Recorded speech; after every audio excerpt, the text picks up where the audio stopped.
Yes, we're back again. Kristi and Katie, your crime time friends. Stories, justice, laughs collide. True Crime Squad, come join the ride.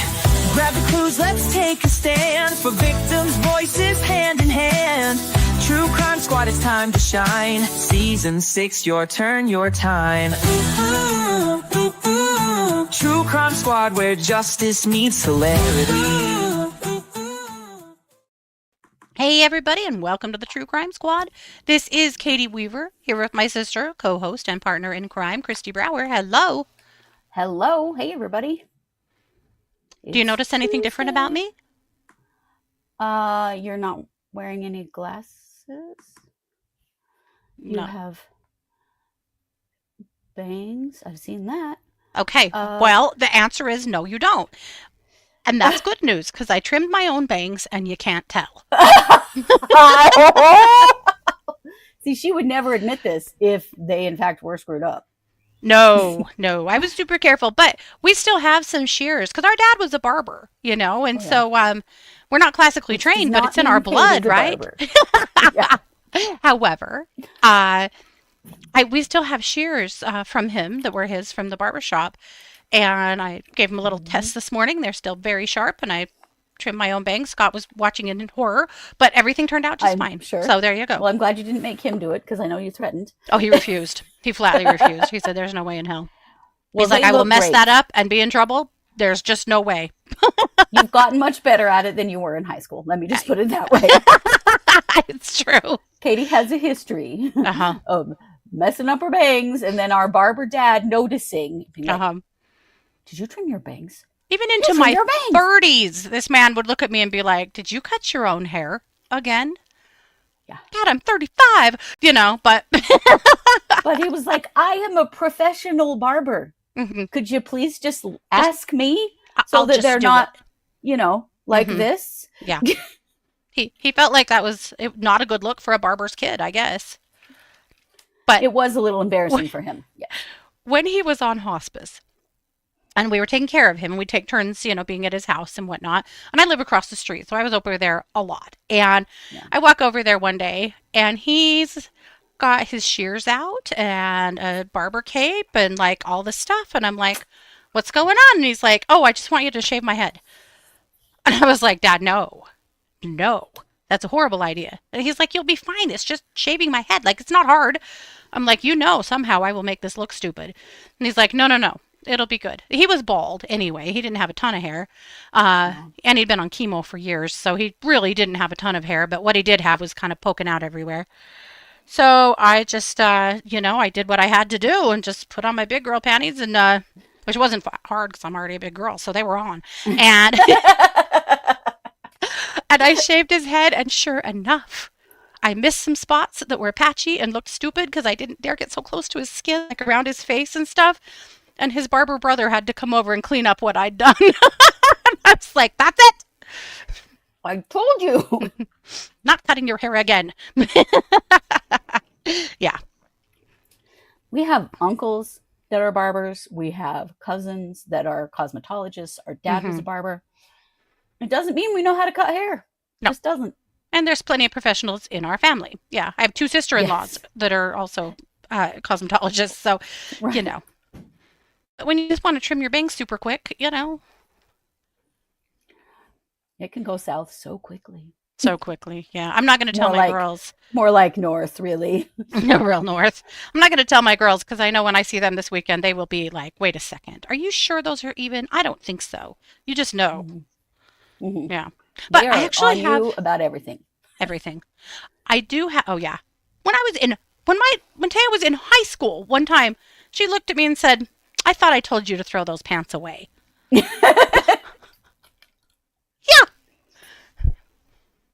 And I didn't because I liked them, but apparently she didn't. Anyway, I have a little show and tell. I wanted to show you guys this kiln that came out of the mug the mug that came out of the kiln that I'm so excited about. And it is this. Look at this cauldron mug. So cute. Isn't it cool? The glazing turned out so cool. The glazing is so perfect. I have to tell you what's so cool about this mug. So this is what I wanted. I wanted a slip mold of a cauldron mug. Do you think I could find one? No. Slip molds are so hard to find. So if there's something you really specifically want, you may be left to making a slip mold, which is a new endeavor for us. So I went to an AI source and asked for it to conceptualize and draw a line drawing of a cauldron mug with a large handle and 3 feet. And it did, rendered exactly what I wanted. I took that to another AI program that I pay for that took that rendering and turned it into a 3D print file. So then I took the file and sent it to Scott, who did some alterations on it to make it exactly what we wanted. He printed it as a 3D print. And then we took that 3D printed mug and with the use of plaster and clay and patience and swear words and a lot of time, we made a slip mold. And then the slip mold had to dry for about a month because, their job is to absorb water. So they have to be super, super dry. They're made out of plaster. And then once that was done, then we poured the mug. And then the mug had to dry for, well, I think I dried it for a couple of weeks. And then it went into a bisque fire in the kiln to like 1850 degrees. Then it came out. Then I did all the glazing and painting. Then it went back in the kiln and was fired to 2250 degrees. And this is what I got. It's an amazing process. Amazing. That is unreal how long that took. Yeah. I mean, when people are charging a lot for stuff like this, that's because holy shit. But it's very cool. However, it has a fatal flaw, which is really sad. And future mugs won't have this problem. But I didn't realize until I'd already taken it from bisque that the handle is hollow. So it can't ever actually be a mug because you couldn't wash that. Because right. I don't even know how deep it goes, but deep enough. I don't know. Maybe one of those really long pipe cleaner things that people use straws with. See if you could run it all the way through. Yeah, because you can't really. If you got your coffee and creamer up in there, that would be a biohazard. So I think this one is just going to be a planter, and then future ones can be mugs. But do they cost $100? They probably should, right? They're a lot of work, but I'm just so excited about how it turned out. I kept waiting for one of those SpongeBob screens that says 2 years later. Right. You know what I mean? 30 days later. Yeah. So anyway, tons of work, but I love it so much, and there will be more that are actually functional.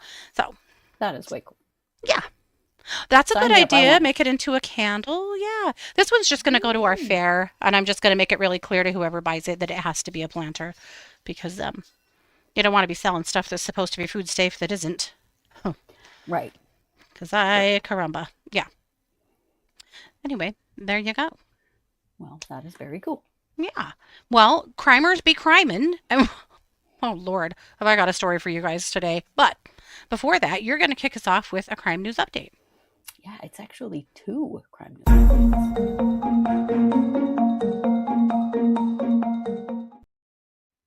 Some big news in a couple of big cases that we've been following for a very long time. Yeah. First of all, the Menendez brothers.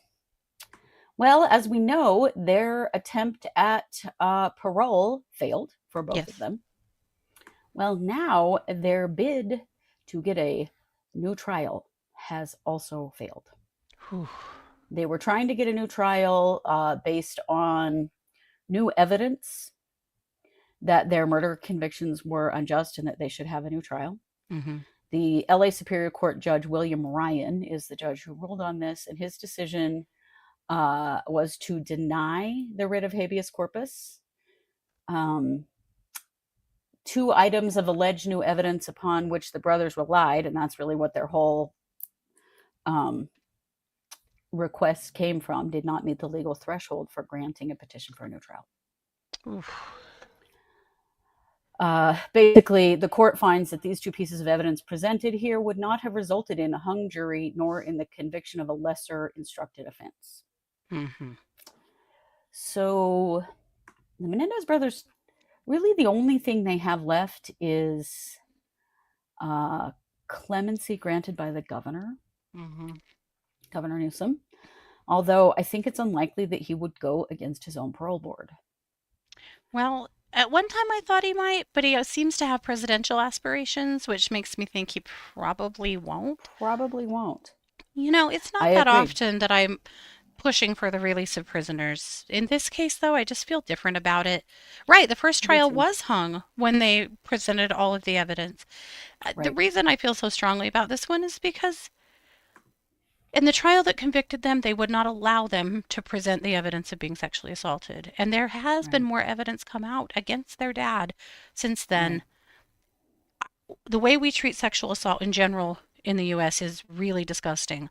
But the way we treat sexual assault against boys and men is particularly bad, unfortunately.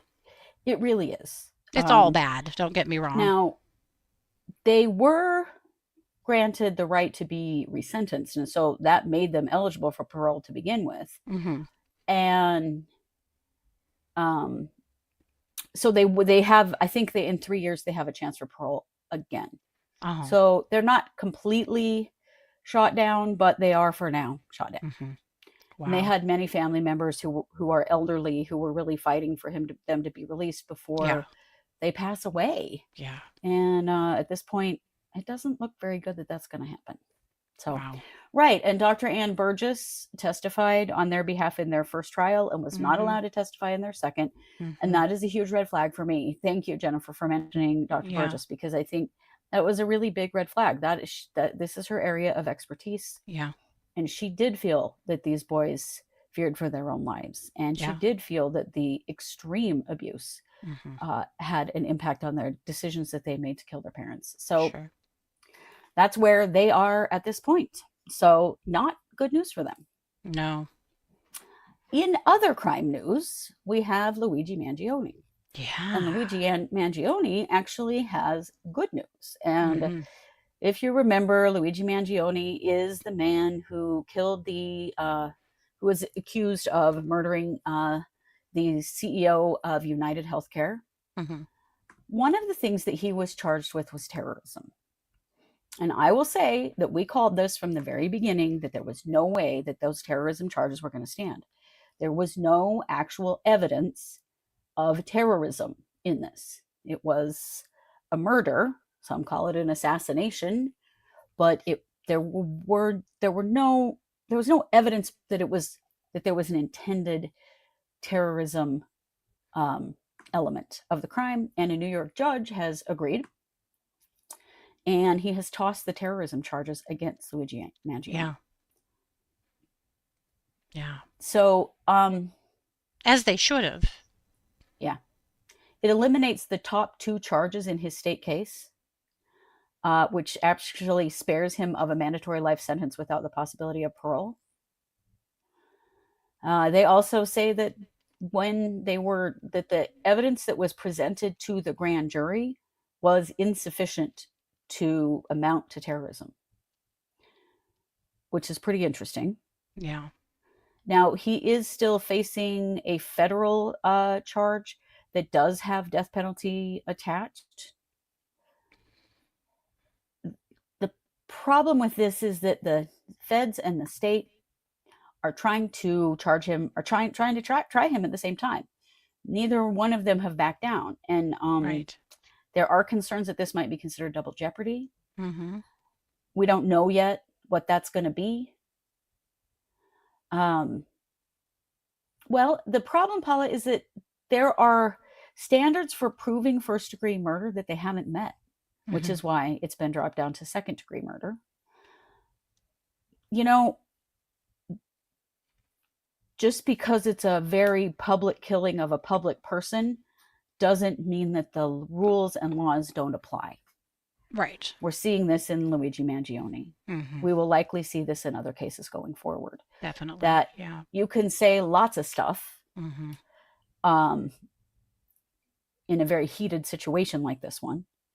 It doesn't mean that those things are actually true. You still have to follow the law. Right. And that's what's happening here.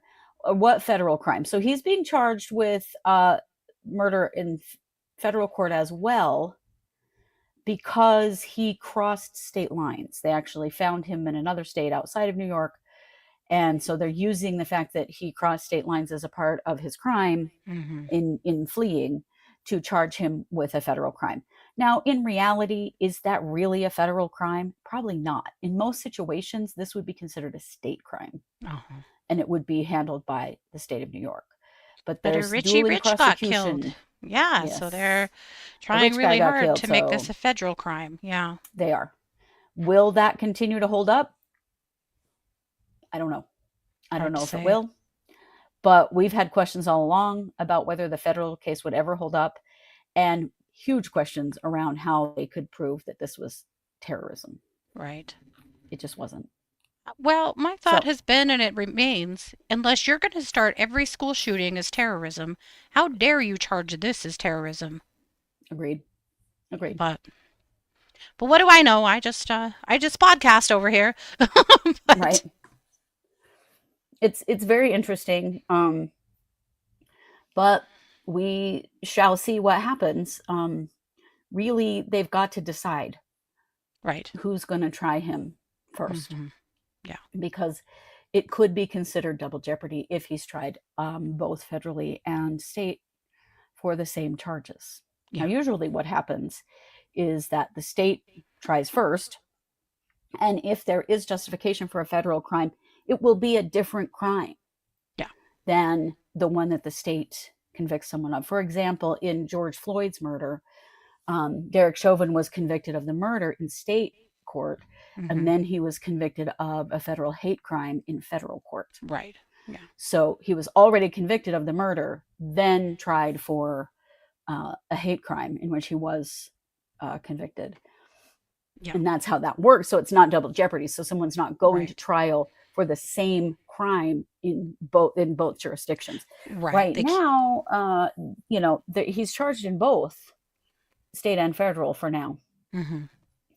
Steph says, I don't think New York wants to be responsible for dealing with it. I don't know, because their charges still stand, and it was a state judge that dropped the terrorism charges. Those were state charges. So there are still state charges going on. Right. Interesting. Usually the state tries first and then the feds. That's just sort of standard. I don't know if it has to be that way, but that's generally how it is. Yeah. So we shall see what goes on from here. But it is rather interesting to see that maybe reality is coming into this case, which is what needs to happen in every case, that the laws have to be applied to every single person the same way. That is the way the legal system is set up. I realize it's not the way it always works, but it is the way that it is supposed to work. It is, and that's the responsibility of the prosecutors and the judge to make sure that those things are upheld. Yes, it is. And that's where this judge is coming from. So, yeah, interesting. I guess we shall see what goes on from there. Interesting. And with that, Katie, I'm going to kick the mic over to you for our main case. Okay.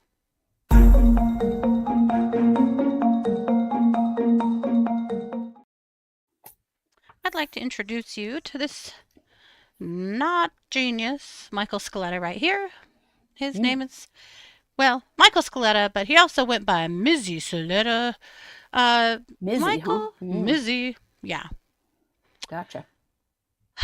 Michael, I'm afraid, is one of those guys that peaked in high school.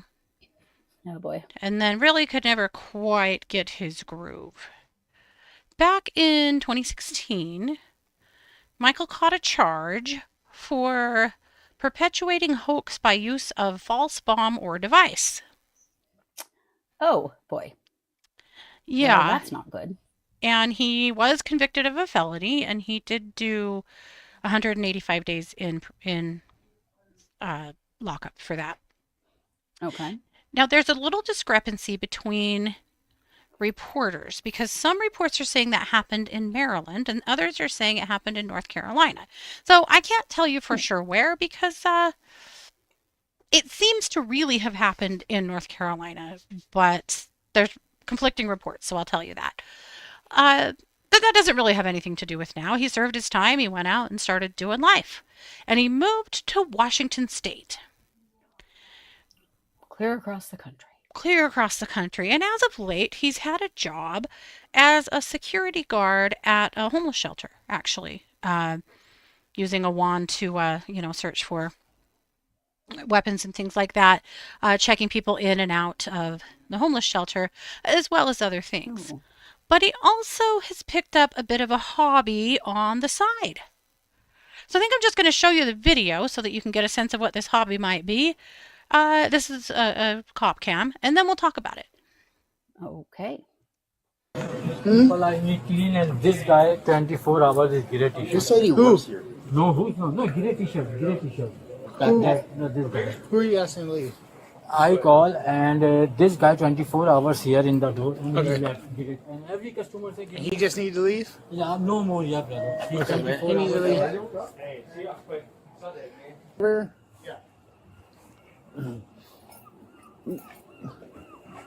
I was talking to some other guys. So you work for Edmonds PD? I do. Okay. Yeah, and this is a part-time gig. I got you. Do you have your commission card with you today? Yeah, give me a minute. Here.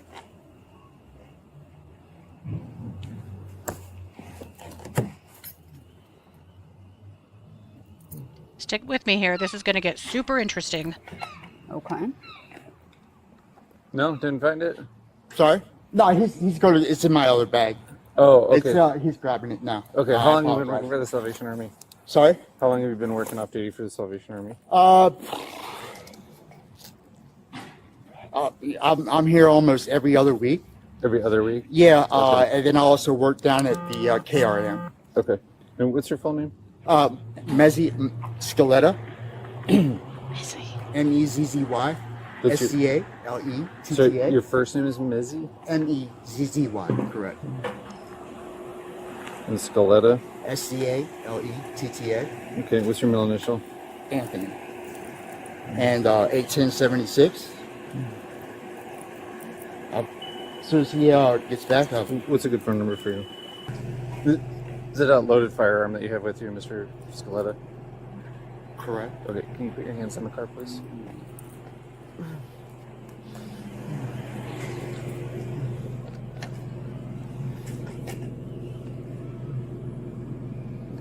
I'm not familiar with the retention of this holster. Just keep your hands right there. Can we not do this in front of everybody? I mean, really?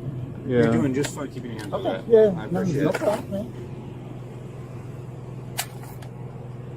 You have any other firearms on, sir? No, sir. Here's what you do. So you're not under arrest right now? Okay.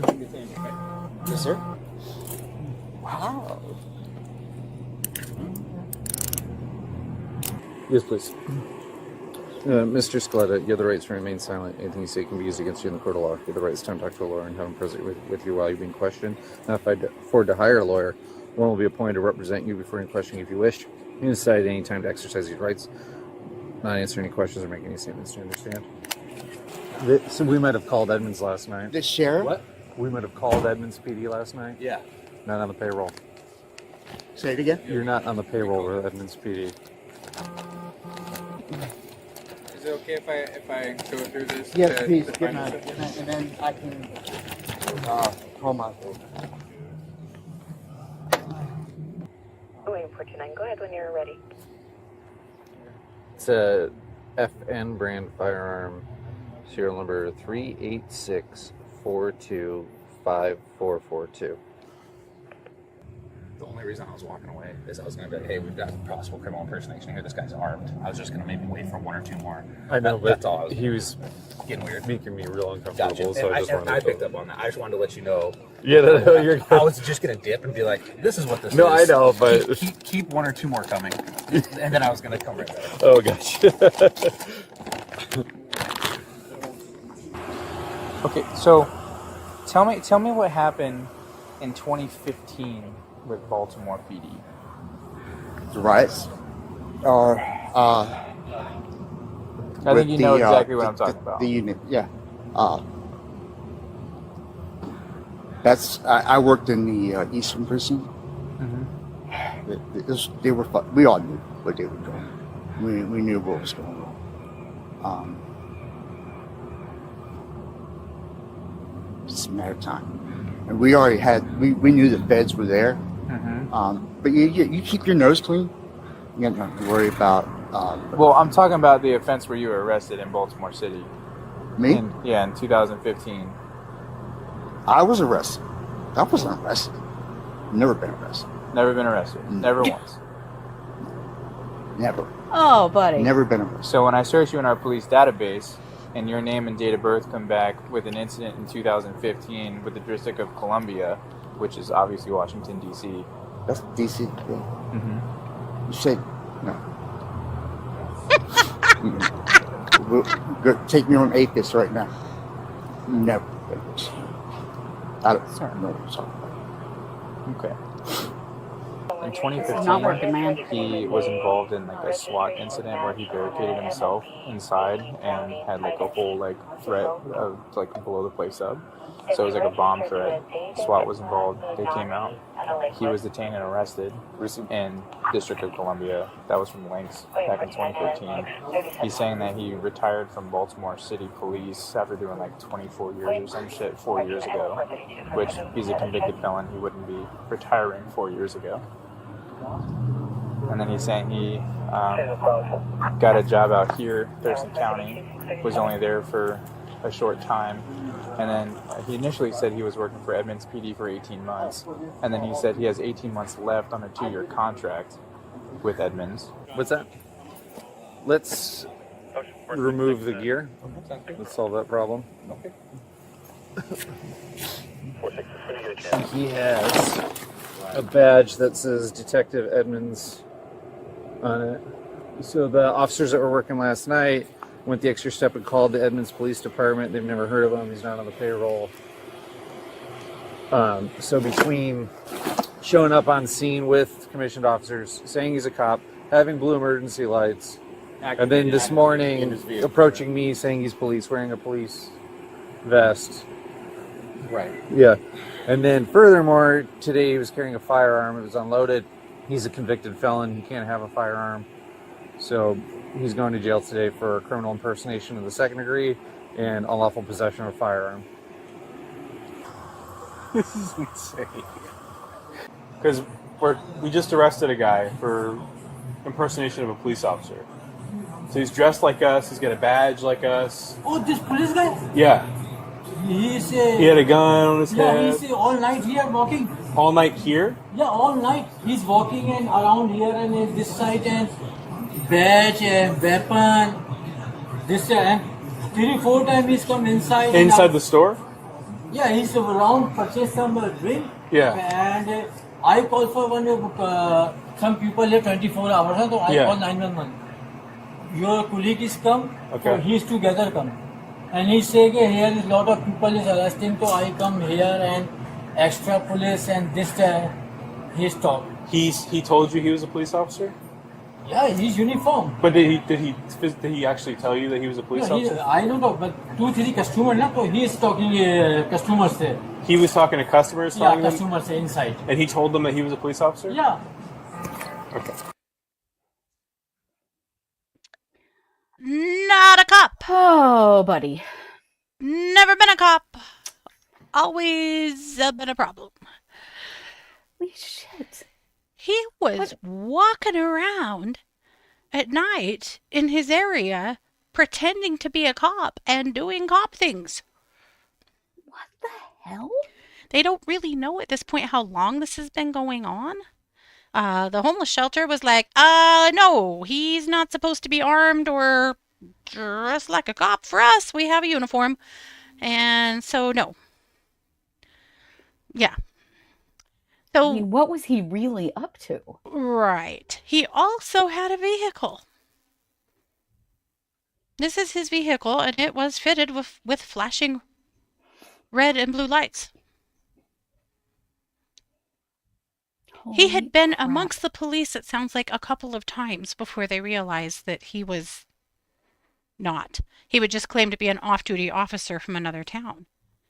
And it took him a minute to realize, wait a second, this guy's not an officer at all. Here's his badge. What the Yeah. hell? Yeah. So that is the question of the hour. Why? Is he just a tough guy who thought I don't understand these days how many of these men we're seeing that, like, didn't become the thing they wanted to be, so they're just pretending to be it anyway and stuff. Yeah. But, like, what was he doing? Like, he's patrolling that gas station? Yeah. So here's a few quotes from people who have experienced him. One witness said he was intimidating last night. He told my friends to shut up and keep walking. Shelter residents said that he behaved in a way when wand checking them that made them very uncomfortable and fearful. Neighbors and people around the area said they thought he was an actual police officer because of his gear and because of the way he was acting. Another person said that they thought his badge looked real. Right? I mean, he looked pretty real compared to the other cops that were there arresting him. Other neighbors said that the vehicle he used had tinted windows, flashing lights, and looked to them like a law enforcement emergency vehicle that was unmarked. He has friends who have come out and talked to the police and said that they also thought he was a police officer. It all seemed official to them. We don't really know how long this has been going on. And like, for why? Yeah. And see, the thing that busted him, you can't really tell this from the video probably, but he responded to a 911 call at the 7-Eleven before the police got there. Oh. So he comes That was a strolling big in there mistake. and is, kicking people out and stuff that the clerk needed to have removed from the store. And then the real police get there and they're like, what? And that's when he's like, oh, I'm off duty. I'm from Edmonton. I happened to get here first. I was just coming in. But he must have had a police scanner. Yeah, I believe that's probably true. Yep. Yeah. So, and people around him were fully fooled. They really thought he was a cop. I mean, the only part that I thought was weird is that he says detective, but he's driving around in an unmarked car, but he's also in like patrol gear. That seems odd. Because I don't know, and maybe it's different everywhere, but here detectives don't dress in the same gear as patrol officers. Not at all. Yeah. Not at all. But the dicey way he started acting when they start asking him about the situation in Maryland, So maybe it was in Maryland. That's what the police are saying. Anyway, like I said, the reporting on that's been kind of dicey. But at any rate, he gets all weird and, he's clearly lying. And this poor, I'm sure this was tough for these officers because nobody wants to have to arrest a fellow officer. Right. And in this case, this all just seemed so wrong. And well, the way he said his name and then sort of backpedaled and then said it again. Mizzy. Yeah. And his name is Michael. Yeah. Well, Rosanna said, you're telling me there are 2 dodos going by Mezzy out there then, sir? Right? Right? Your given name is Mezzy? Mm-hmm. Yeah, right. Okay. Yeah. Right, Bethy even had a mic. Like, who's he calling it into? Right. Yeah. I mean, he had his cosplay down pretty damn good because people bought it. Did. So here's my bigger questions. How long has this been going on? And what else has he done in the name of being a police officer? Right. Because this is how women get assaulted. Yeah. It's happened many times. RJ said that in their country that happened, a guy impersonating the RCMP killed 22 people. Oh my God. Pretending to be a Royal Canadian Mounted Police. Yeah. That is so scary. It is extremely dangerous to have people out there doing this. And we really don't know how long it's been happening. He just happened to get caught. Right. Yeah. But there has to be, this is more than cosplay. There's a motivation to go to this much trouble and expense and risk of arrest. Mm-hmm. And he's been up to some shit. Oh, absolutely. So he has already pled not guilty. There are some pictures and videos of him sobbing his little eyes out in court. I think he just can't even believe he got caught. I don't know if he's still claiming to be Arthur Knight. Or no, I mean, sorry. A police officer. Amazon. People can buy everything online that makes them look very official. Yeah. And if he, just looked up what badges look like in a county. The badge is a clincher for me, though. I mean, that looks real. That looks But real to you can me. get anything Yep. made online. Mm-hmm. Yep. And honestly, somebody who has a better eye for badges might look at that and be like, no. But for me, like, I don't know what another badge is supposed to look like. So, yeah, I would fall for that. I really would.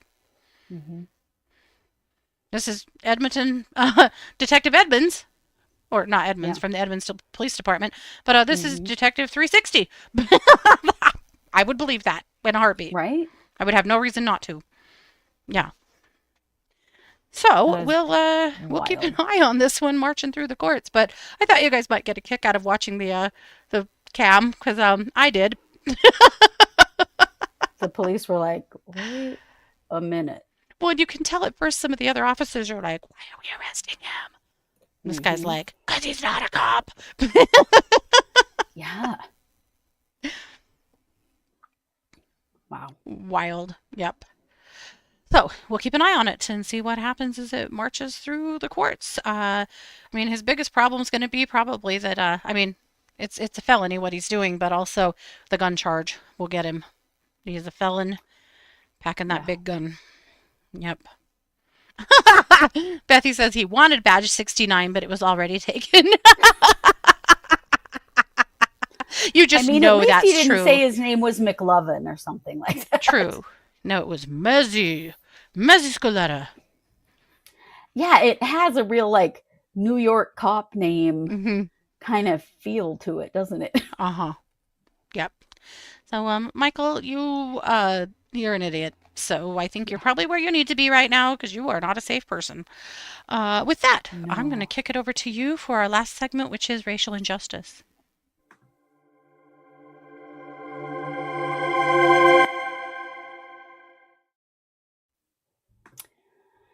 We're going to talk about this young man right here. This is Trey Reed. And yesterday, Trey, whose full name is Demartravian Reed, was found hanging from a tree in the middle of a campus at Delta State University yesterday. Now, I'm going to say this. If you are a person who is triggered by discussing the L word in relation to a hanging death, please skip this segment, because I know that word is very triggering, and some people really don't want to hear about this and can't. Okay. So if that's you, please move on. Yeah.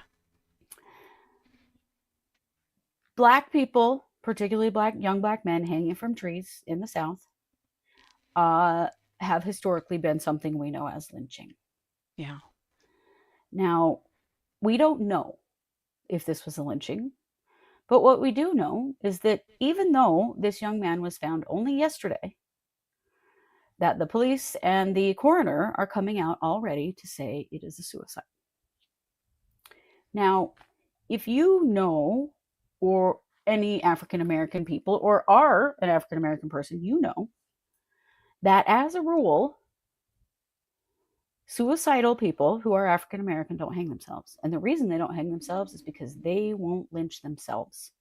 That is well known within their communities.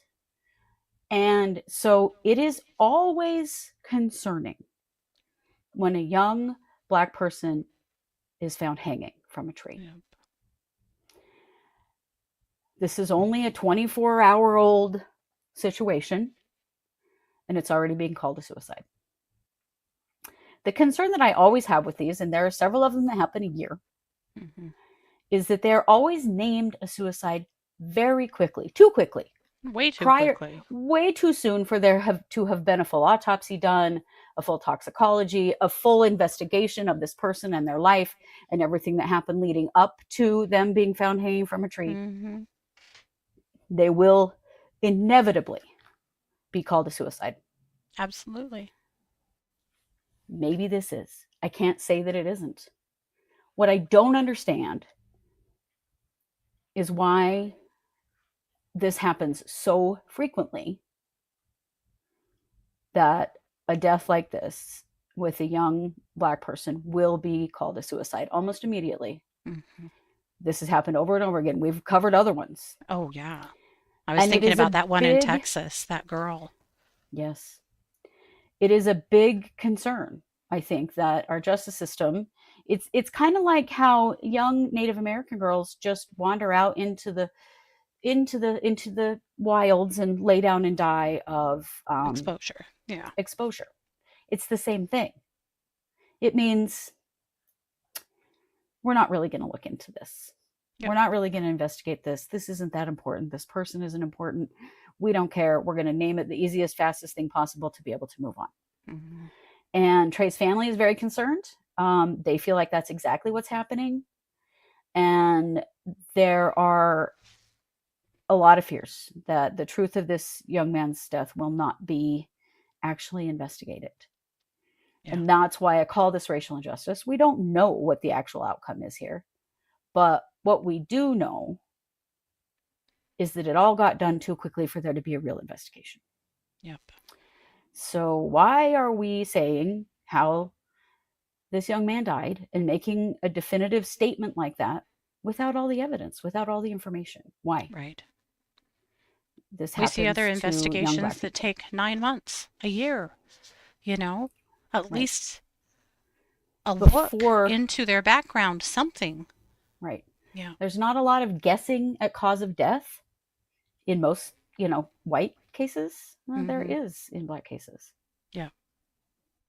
Right. Now, I will say, somebody mentioned that there was another case like this also in the same state. The thing is, Mhm. guys, it isn't like this, okay? It is a white homeless individual who was also found hanging from a tree on the same day, but not anywhere and in the same state. In the same state, yeah. That's really the only similarity. They have no connection to one another. They're not in the No. same place. And also, that person is white. It And was that's being where I reported take umbrage online. with this. Right. It was being reported on Twitter this morning that they were both black. And so Well, it's I'm not true, interested though. that you did this case because I actually researched it this morning because I was like, oh no. And then when I really dug into it, I discovered that one of them was white and one of them was Yeah. black. Yeah, very different situations.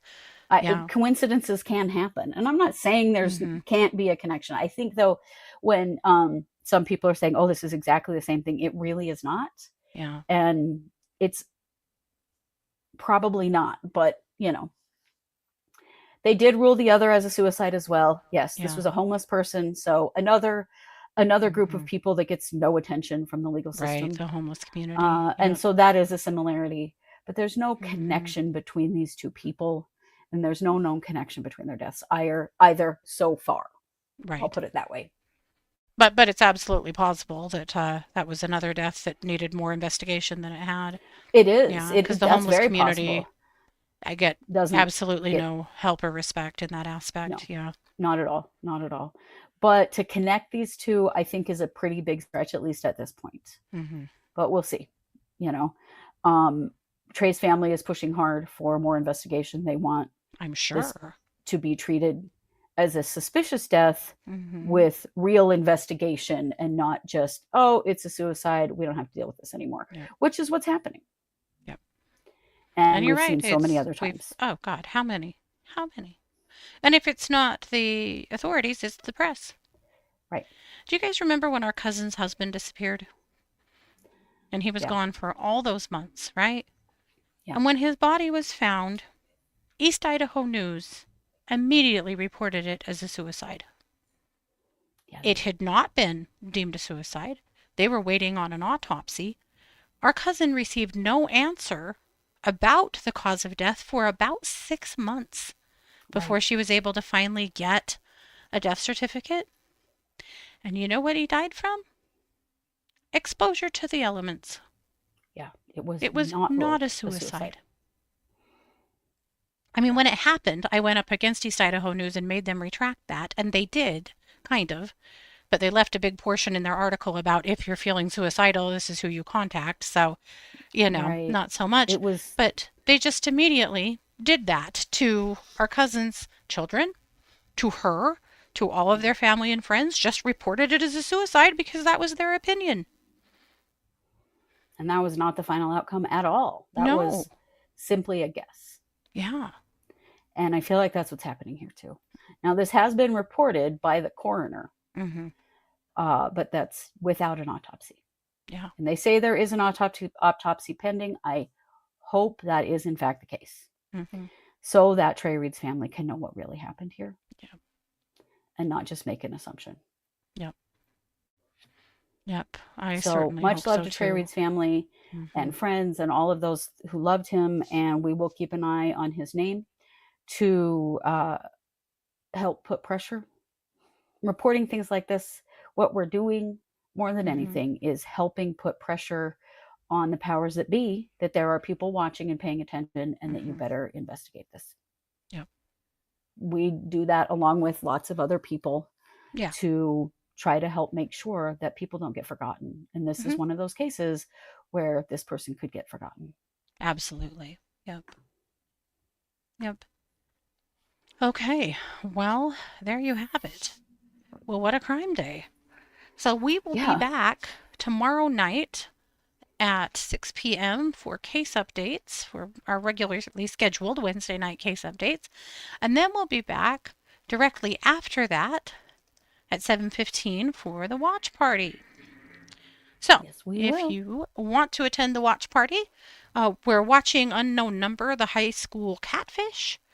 And this one has been really suggested to us lots of times. It's highly anticipated. So if you want to come to the watch party, all you have to do is go to truecrimesquad.com, head over to Buy Me a Coffee, and there's a link there to sign up for. It's a monthly subscription. It's $2, so it's super cheap. But then we will email you the link so that you can come to the watch party. When you come to the watch party, this is what you'll see on the screen. Just this postcard right here. We won't be on the screen, and we can't stream it because, that would be illegal, but we can just hang out in the chat room with all of you while we all watch it on our own devices. So that's what we do. So we all, pour a glass of wine or a grape juice and pop some popcorn and watch it together and chat, and it is very fun. So come and join us. This is going to be a wild one. Mars has been dying for me to watch this. She's even committed to come to the watch party because she's cannot wait to discuss this with someone. Right. So. It is one of those ones that you really need to talk about it. Oh, yeah. It's been killing her. Yes. I wanted to thank Erin in the chat. She said, I finally found your in live and wanted to thank you for your service. Thank you so much, Erin, and thanks for being here.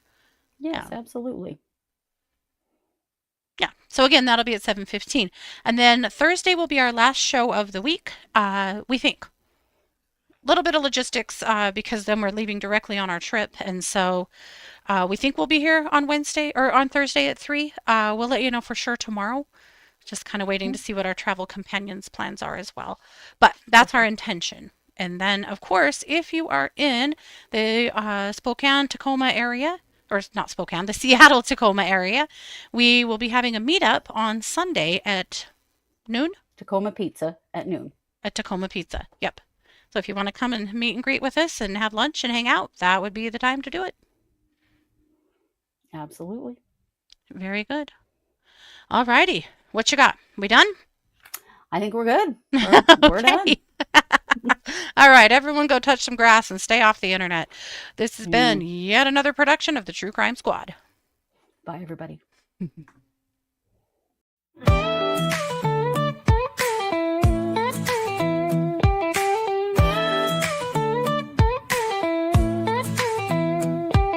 Season 6, we're back again. Kristi and Katie, your crime time friends. Stories, justice, laughs collide. True Crime Squad, come join the ride. Grab the clues, let's take a stand. For victims' voices, hand in hand. True Crime Squad, it's time to shine. Season 6, your turn, your time. True Crime Squad, where justice meets hilarity.